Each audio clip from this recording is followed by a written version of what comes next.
The call comes at 3:17 a.m., a time reserved for emergencies, for death, for the catastrophic unraveling of lives. My phone, face down on the nightstand, doesn't just buzz, it seems to rattle with a kind of frantic metallic panic against the wood. I am not a deep sleeper. I haven't been for years. The phantom vibration of a phone that isn't ringing, the echo of a voice that isn't speaking, these are the staples of my insomnia. So when the real thing cuts through the dark, I am already more awake than asleep. A sliver of blue light leaks from under the phone. I don't want to look. In the 3 a.m. hierarchy of dread, an unknown number is a tier above a known one. An unknown number is a fresh problem. A known number is a recurring one. My eyes, against my will, dart to the screen as I flip it over. The name that glows there freezes the breath in my lungs. Jenna. 2 years. 2 years, 3 months, and, I shamefully know, 14 days since the last time I saw her. Since she stood in the doorway of the apartment we'd shared, a suitcase in each hand, her face not angry, not sad, but terrifyingly resolved. I can't do this anymore, Leo. I can't breathe in this life. This life. Our life. My life. She left it like a room that was too small. And now her name is burning a hole in the dark of my bedroom.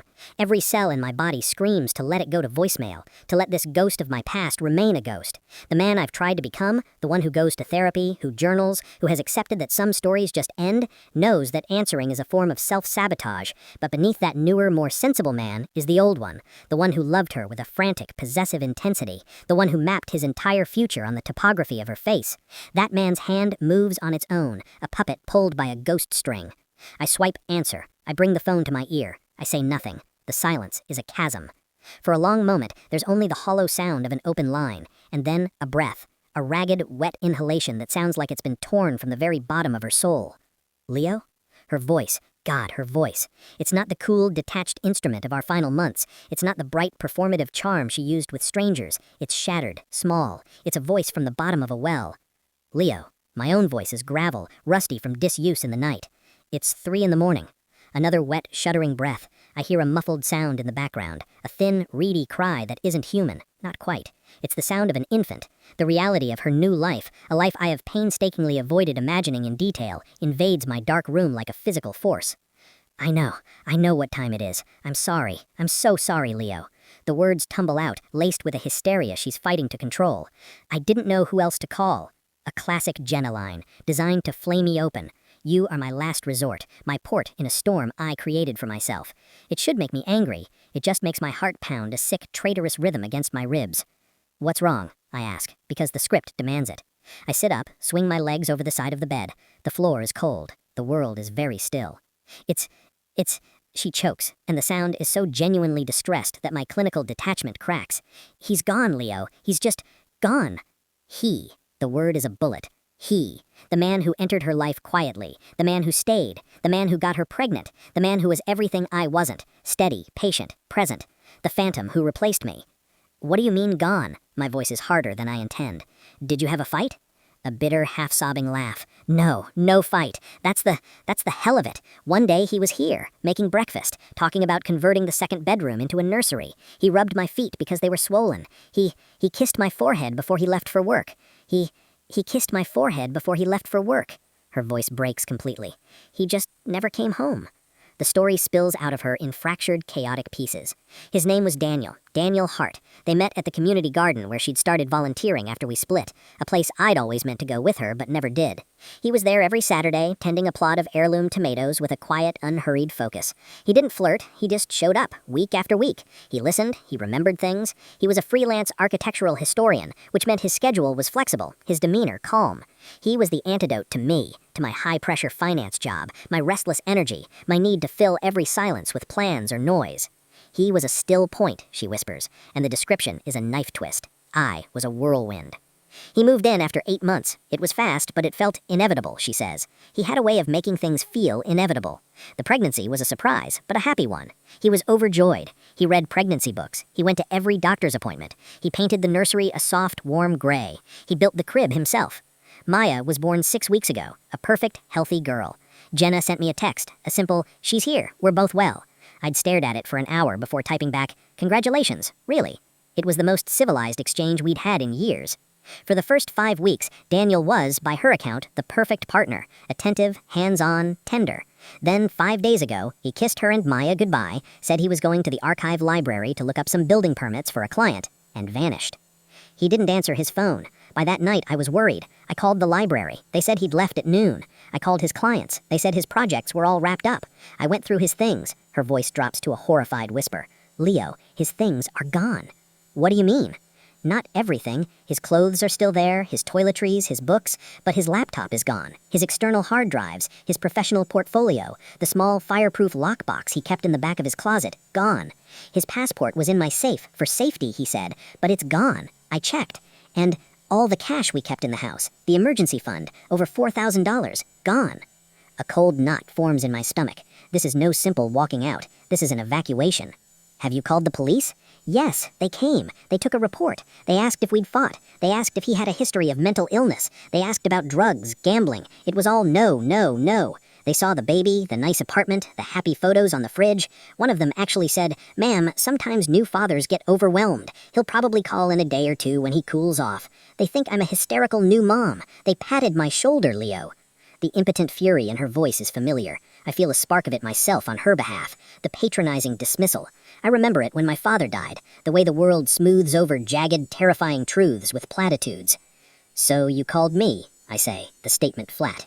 You're good at finding things out. You're relentless. You don't believe the easy story." A pause. "And you loved me once. Maybe you could, I don't know, see something I can't?" There it is, the hook. Not just my skill, but my history, my pathology, my inability to let a puzzle go unsolved, especially one that involved her. She's weaponizing my own nature against me. "Jenna, I'm not a detective. I find financial discrepancies, not missing persons. Please." The word is a bare exhale, stripped of all pride. "Just come over. Look, talk to me. There's something else, something I found today. I don't know what it means, but it's wrong. It feels so wrong." Maya's crying intensifies in the background. Her voice frays. "I have to go. She's starving. I'm not doing well, Leo. Please." The line goes dead.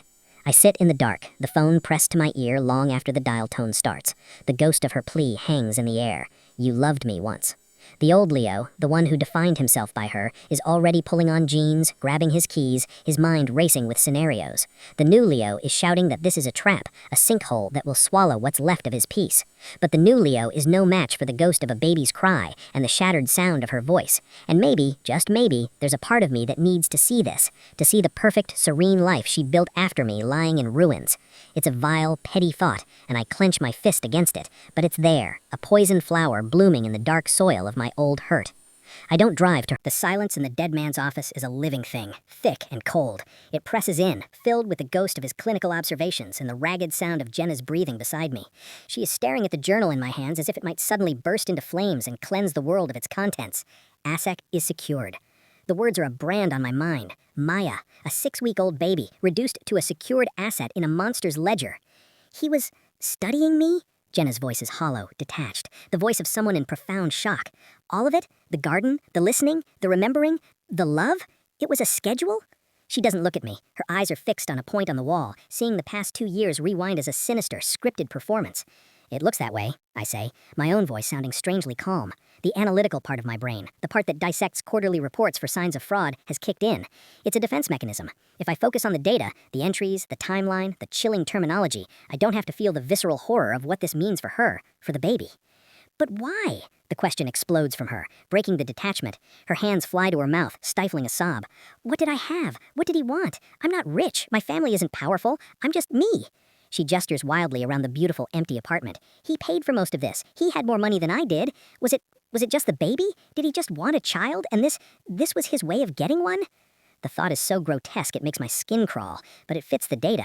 A calculated long-term operation to acquire an infant, with the mother as an expendable incubator and emotional vector to be managed and then discarded. I don't know, I say, because it's the only honest answer. I close the journal, its leather cover feeling like skin. But this, I hold up the skeleton key, and this journal, they weren't left by accident. He was too meticulous for that. He wanted you to find them, or he wanted someone to find them. The police, she says, but it's a weak statement. We both know what the police saw. A stressed new mother, a missing dad who might be having a crisis. This journal would change things, but into what? A domestic case becomes a potential kidnapping, a conspiracy. It would bring a storm of a different kind down on her. Questions, suspicion, media if it leaked, monitor fallout. Maybe, I say, non-committally, but the key, it's a physical puzzle. It opens something he didn't take, maybe couldn't take, or something he's left as what? Her eyes are desperate, pleading for an answer I don't have. A next step, I say quietly. A way to follow him, or a way to understand. You think he wants to be found? I think he's arrogant, I say, the realization dawning. This journal isn't just notes, it's a testament, proof of his genius, his control. He ran a 2-year operation flawlessly. He wants someone to appreciate the craftsmanship, the emotional detonation he engineered. I look at her shattered face. He's watching Jenna, the monitoring line. He's probably expecting you to go to the police. He's expecting chaos. What he might not expect is you, she finishes, a flicker of something, not hope, but a sharp, vengeful recognition in her eyes. He doesn't know about you. Not really. You're from before. You're outside his project parameters. For the first time since I arrived, I feel a sense of purpose that isn't tangled in old heartbreak or pity. It's cold and clear. This man, this ghost, picked Jenna apart like a watch. He calculated her loneliness post-me, her desires, her vulnerabilities. He built a perfect trap and walked her into it, and now he thinks he can just detonate the landscape and observe the rubble. But I am a piece of rubble he didn't account for, a wild variable, the angry, relentless ex who never fully let go. I need to see everything, I say, my voice now firm. His things, your things, everything from the last 2 years. We spend the next 2 hours in a grim, methodical archaeology of a lie. The sun is beginning to bleed gray light at the edges of the skyline by the time we finish. Maya sleeps fitfully, a tiny, innocent engine at the heart of the nightmare. Daniel Hart's life, as presented in this apartment, is a masterpiece of plausible fiction. We find the paperwork. It's all flawless. Driver's license, social security card, professional certifications from reputable but distant institutions, tax returns showing steady freelance income. The bank statements show deposits from various LLCs and publishing houses, all checks that would have cleared, all plausible for an architectural historian. He had a life, meticulously documented, but the substance is missing. We find no childhood photos, no letters from old friends, no high school yearbook, no college diploma on the wall. His books are all professional or tastefully generic literary fiction. His clothes are quality but unbranded, chosen for a timeless, anonymous appeal. He's a man-shaped outline, expertly filled with convincing details. The most telling discovery is in a filing cabinet, locked with a simple combination lock Jenna didn't know the code to. I force it with a screwdriver from under the sink. Inside are not more records of Jenna, but records of others. There are thin, neat files on 3 other women. Sarah G., Portland, Oregon, met 2018-2020, outcome, disengagement due to subject's familial entanglements, unviable for long-term asset acquisition. Lena M., Austin, Texas, met 2019-2021, outcome, project terminated, subject psychological profile too resilient, insufficient dependency achieved. Megan P., Boulder, Colorado, met 2020-2022, outcome, pregnancy achieved, miscarriage at 14 weeks, emotional fallout rendered subject unstable, exit executed. Each file contains photos, printed text messages, notes on routines, family backgrounds, financial assessments. They are blueprints for manipulation. Jenna's file is the thickest. It includes a printed photo of me, taken from her social media years ago, with a note, primary previous attachment, high conflict dissolution creates optimal vulnerability and contrast for stable new figure. He'd studied me, used me as a tool to make himself seem like salvation. Jenna vomits in the wastebasket, dry heaves that shake her whole body. I hold her hair back, an intimacy that feels both alien and painfully familiar. She is trembling violently. He's done this before, she gasps. He's a predator, a hunter, and I was just the one that worked. He's more than a predator, I say, looking at the cold efficiency of the files. He's a programmer. He scripts relationships. He engineers life. The scope of it is staggering. This isn't a crime of passion or a simple con. It's a life's work, a horrifying, sustained project of human exploitation. For what? For children? The files on Sarah and Lena showed he disengaged when pregnancy wasn't on the table or too difficult. Megan's file ended with the miscarriage. Jenna's was the first success. We have to go to the police now, I say, the weight of the evidence making it imperative. This is beyond a missing person. This is serial fraud, potential kidnapping. They have to put out an Amber Alert or whatever they do for parental abduction. But the journal says asset is secured, she whispers, her face ashen. He has her. He took her passport. Her birth certificate is in that lockbox that's gone. She's not just a baby to him. She's a product. What if going to the police publicly makes him disappear with her forever? What if his cleanup is to make her untraceable? Her terror is a logical one. Daniel Hart is a planner. He would have contingencies for police involvement. The journal was meant to be found. He'd want the police looking in the wrong places, following the obvious trail while he vanished into a prepared identity with his asset.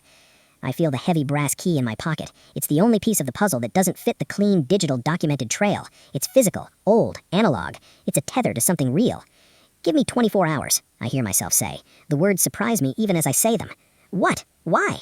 To follow this, I say, pulling out the key. It's the only lead he didn't sterilize. It's a mistake, or it's a taunt. Either way, it's a thread. If I can find what it opens before we bring in the full machinery of the law, we might find something they won't, a clue to where he's gone, or who he really is. You think he wants to be found? I think he's arrogant, I say, the realization dawning. This journal isn't just notes, it's a testament, proof of his genius, his control. He ran a 2-year operation flawlessly. He wants someone to appreciate the craftsmanship, the emotional detonation he engineered. I look at her shattered face. He's watching, Jenna, the monitoring line. He's probably expecting you to go to the police. He's expecting chaos. What he might not expect is you, she finishes, a flicker of something, not hope, but a sharp, vengeful recognition in her eyes. He doesn't know about you, not really. You're from before. You're outside his project parameters. For the first time since I arrived, I feel a sense of purpose that isn't tangled in old heartbreak or pity. It's cold and clear. The drive to Jenna's is a 10-minute blur of running red lights and near misses, my heart hammering a frantic counter-rhythm to the staccato thump of the car's tires over seams in the asphalt. The city, usually just a backdrop, feels suddenly malevolent. Every slowing car a potential blockade, every pedestrian a potential watcher. They're here, Anya's words echo. The bland-faced man on the bench is a foot soldier in an army I can't see. I pull up 2 blocks from her brownstone, my instincts screaming against parking right out front. I call her again, the phone ringing into a void of silence. Panic, cold and slick, coats my throat.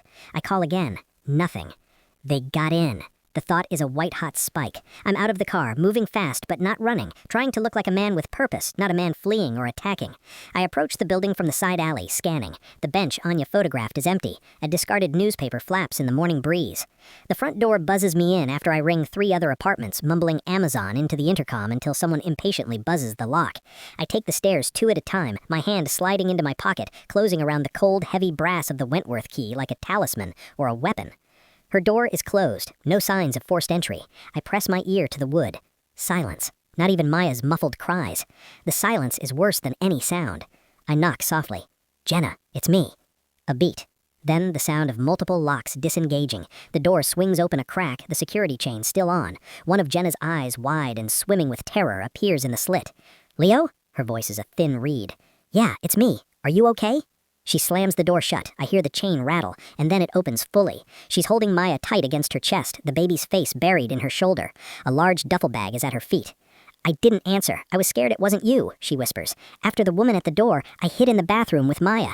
I have a knife. She gestures weakly to a chef's knife lying on the entryway table. Good, I say, though the sight of it fills me with a profound sadness.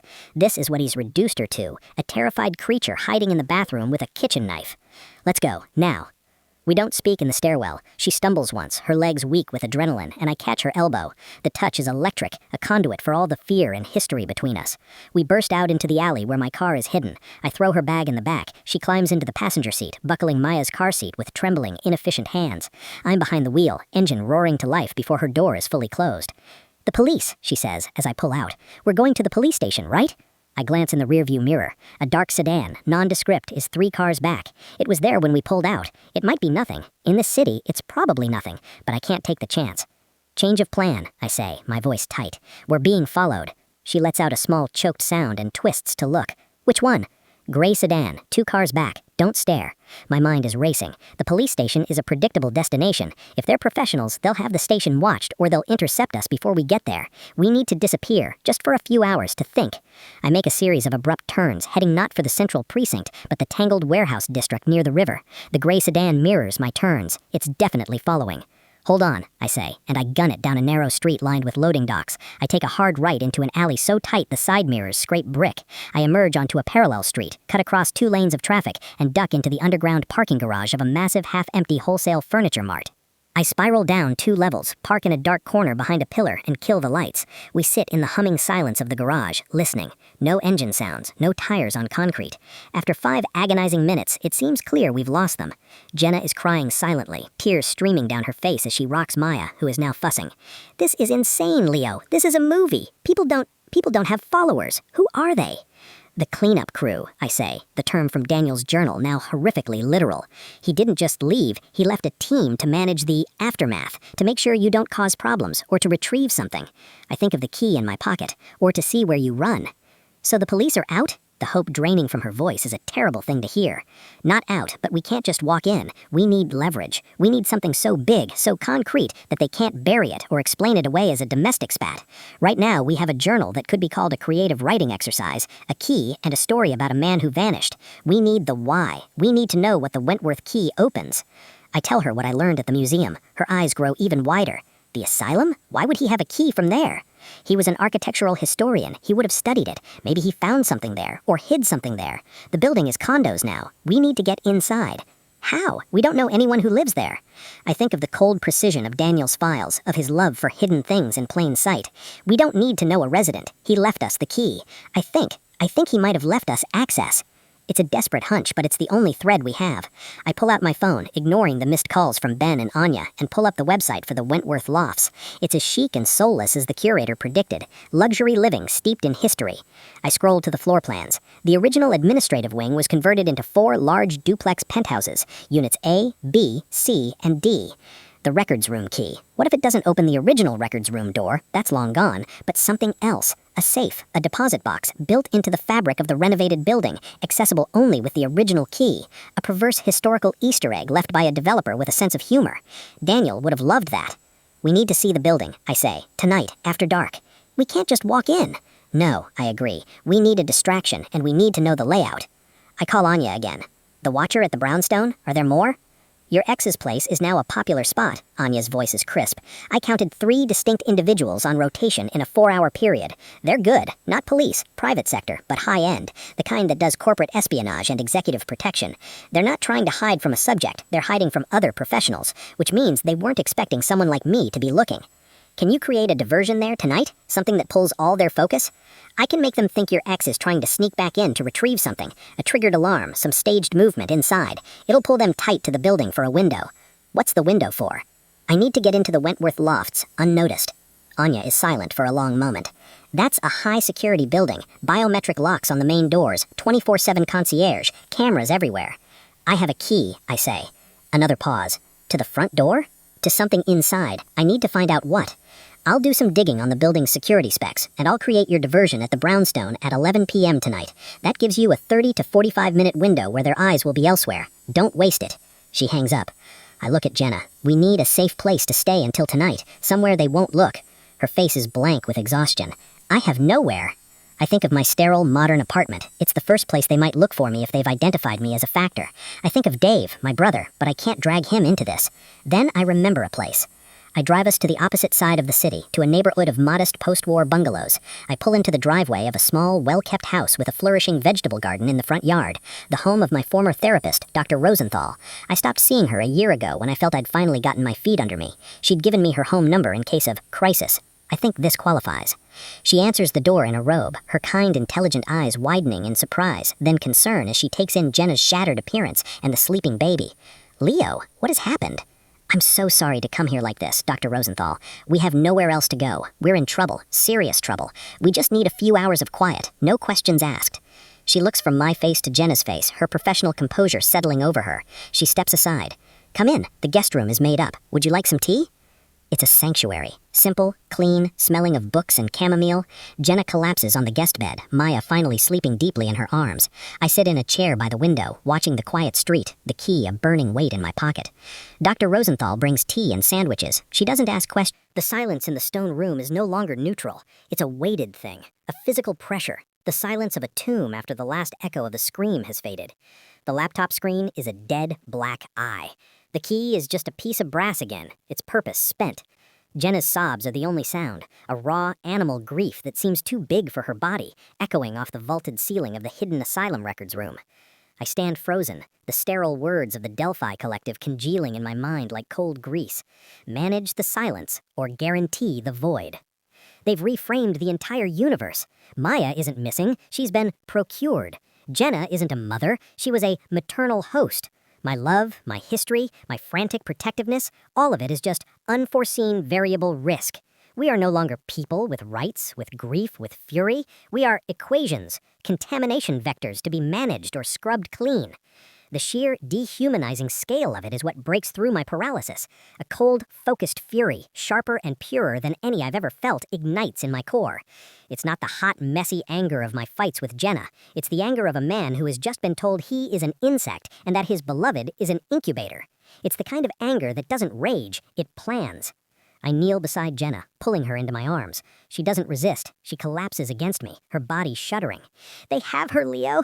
They have her in some lab. They'll raise her to be a thing, a product, and they'll kill us if we try to get her back. They think they will, I say, my voice low and steady in her ear. They think they've presented us with a binary choice, silence or death. They've calculated our fear, our love, our hopelessness. They think those are the only variables. She pulls back, her tear-streaked face searching mine. What other variable is there? Rage, I say, simply. Calculated rage. They don't value it. They see it as volatility, a flaw to be smoothed out, but it's a fuel, and they've just handed us a weapon. What weapon? A dead laptop and a key to a room they already know we found? No, I say, helping her to her feet. A mistake. A psychological mistake. I point to the blank screen. They showed us Maya, alive, well cared for. Why? To torment me, to show me what I can't have. Partially, but also to reinforce the bargain, to make the managed silence option seem palatable, to give us a carrot with the stick of our own annihilation. They need us to be predictable, to either slink away in terror or charge recklessly at the police and get ourselves killed or discredited. They've modeled us, but in showing us that feed, they gave us data. What data? The room, the scrubs the woman was wearing, the light coming from a window. It wasn't a generic stock video. It was a live feed, or a very recent recording. They wanted to prove she was real, now. That means the location exists, in real time. It has architecture, lighting, personnel.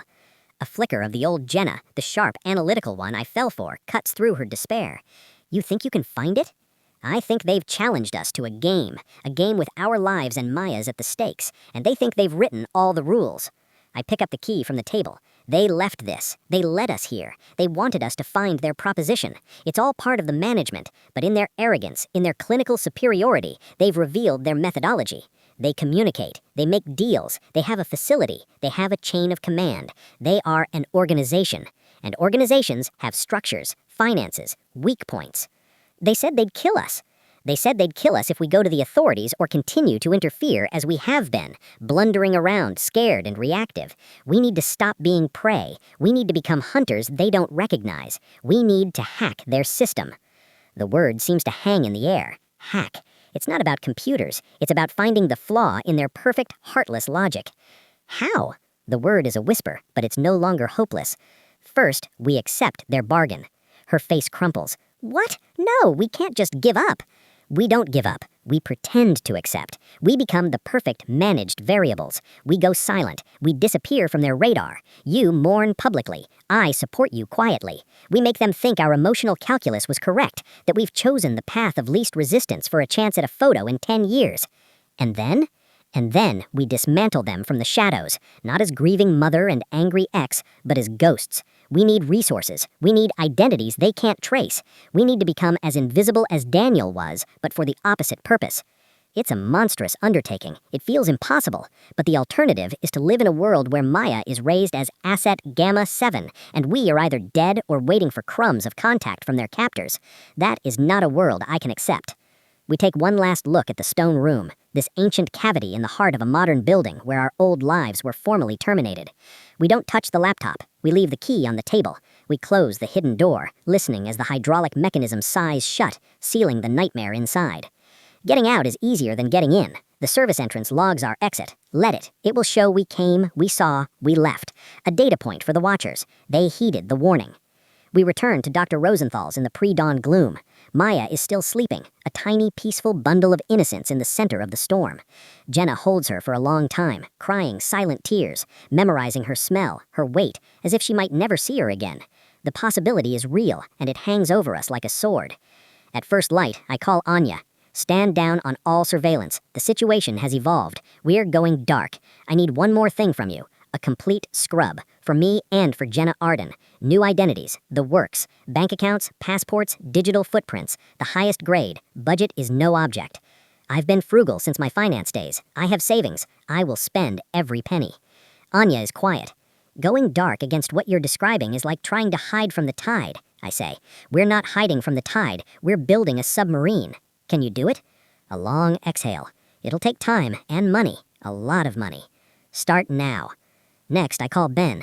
I need you to erase a digital trail, mine and Jenna's, social media, public record searches, the works. Create noise, false leads.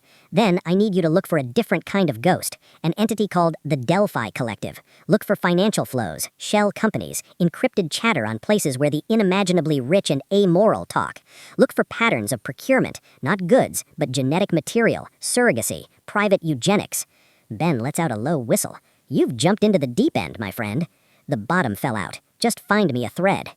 Jenna's call is more clinical. She makes it to her cushioning company. Her voice is convincingly broken, hollow. She tells her she's taking an indefinite leave of absence due to a family emergency. Her partner is left. She's struggling. She sounds exactly like a woman who has accepted a terrible loss. She is brilliant. She is acting for her daughter's life. We enact our surrender publicly. Jenna posts a single, vague, heartbroken message on a private social account she knows is monitored by mutual friends, and thus by potentially the watchers. The world can turn so dark so fast, learning to breathe again. Thank you to those who have reached out. I am seen bringing groceries to her apartment. We are spotted at a cafe, heads bowed in quiet, sorrowful conversation. We play our parts perfectly. Two wounded people, tethered by an old bond and a new tragedy, leaning on each other to survive, not to fight. Privately, we are at war. We move out of Dr. Rosenthal's after 2 days with our eternal gratitude. We rent a bland, furnished apartment in a complex under our new identities, Lisa and Mark Weller. The paperwork Anya provided is flawless. We look like any other mid-30s couple who might be relocating for work. We own nothing that connects us to our past lives. Our phones... The wait in Berlin is a form of exquisite torture. Every siren in the street, every heavy footstep in the hotel corridor is Janice's hand closing around our throats. We have summoned a force beyond our comprehension, traded one unseen monster for another, potentially more ruthless one. Jenna's messages from Paris are terse, vibrating with a tension so high it feels like a plucked wire about to snap. Any word? Nothing. I can't sleep. 3 days after my message to Janice, the secure email address blinks with a new, self-deleting message.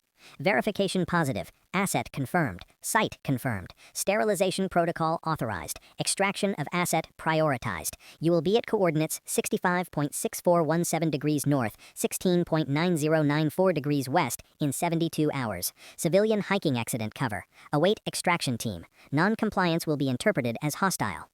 Attached are false Icelandic visas for Mark and Lisa Weller, hiking itineraries and rental car details for a 4x4 in Akureyri. The coordinates are in the middle of nowhere, a dozen kilometers from the suspected facility's location Ben's tracer had pinged. A meeting in the desolate highlands. They're not bringing us to the facility, they're bringing us to the edge of the operation. We are to be witnesses to the sterilization, and then, if we are very lucky and they are feeling merciful, we might be given back what was stolen. It feels less like a rescue and more like a transaction with the devil, but it's the only transaction on the table. We converge in Reykjavik, two ghosts in hiking gear, our faces pale and set under the endless low-hanging Icelandic twilight.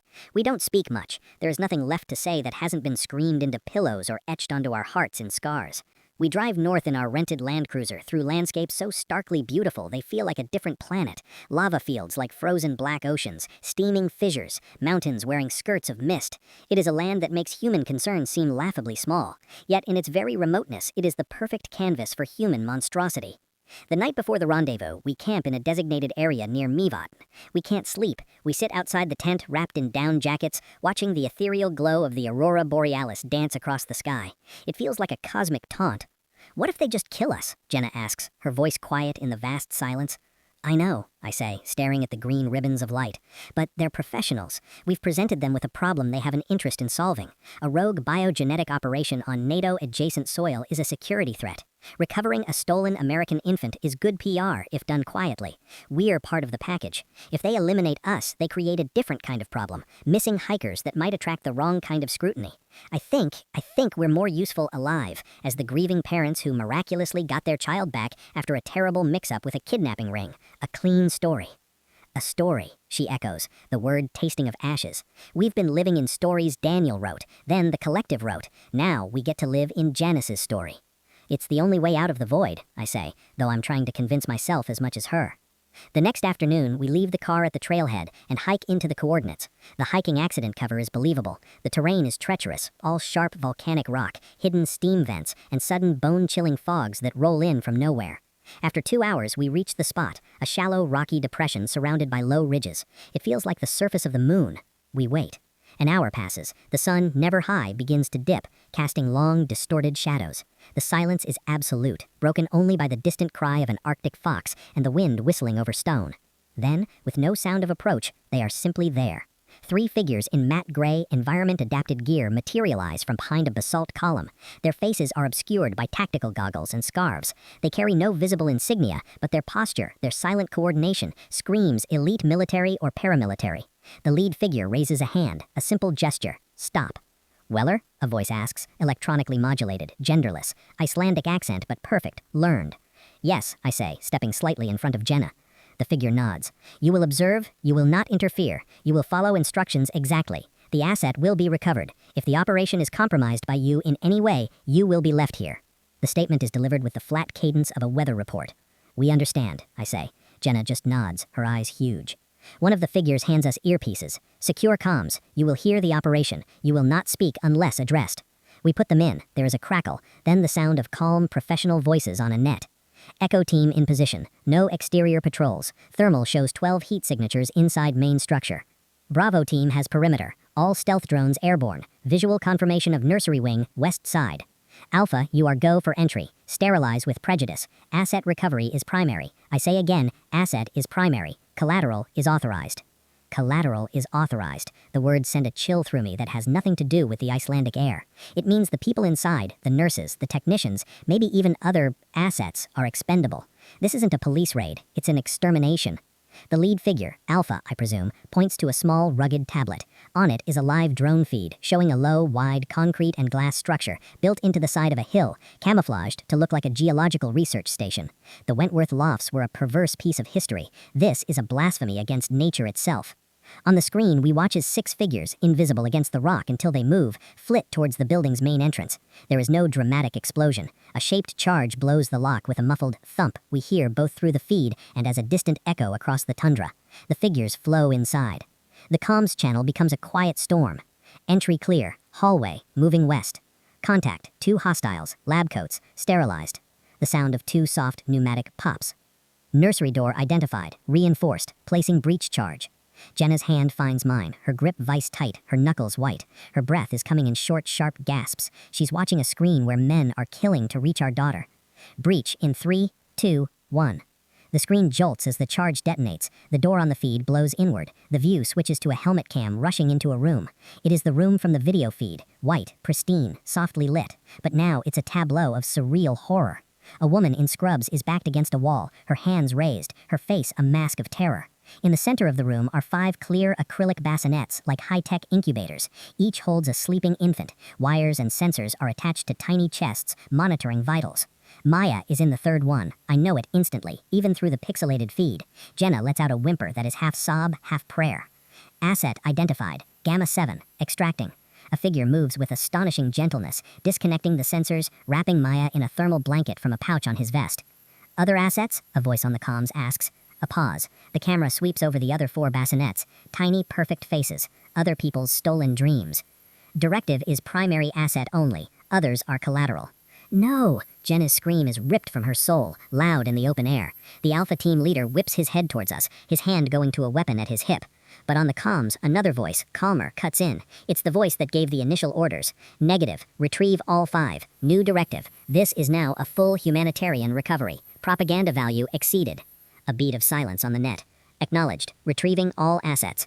The team moves with swift efficiency, gathering the other 4 babies. The woman in scrubs is zip-tied and led out. The feed shows teams clearing other rooms, labs with genetic sequencing machines, offices with files, a server room where they place data charges. Facility sterilized. All hostiles neutralized. Data secured. Assets secured. Prepping for exfil. 10 minutes later, we hear the thrum of twin-rotor helicopters approaching from the south, skimming low over the hills. 2 sleek, black, unmarked birds settle in the depression. The Alpha team emerges from the direction of the facility, moving quickly. 4 of them are carrying bundles, the babies. Jenna breaks from my side,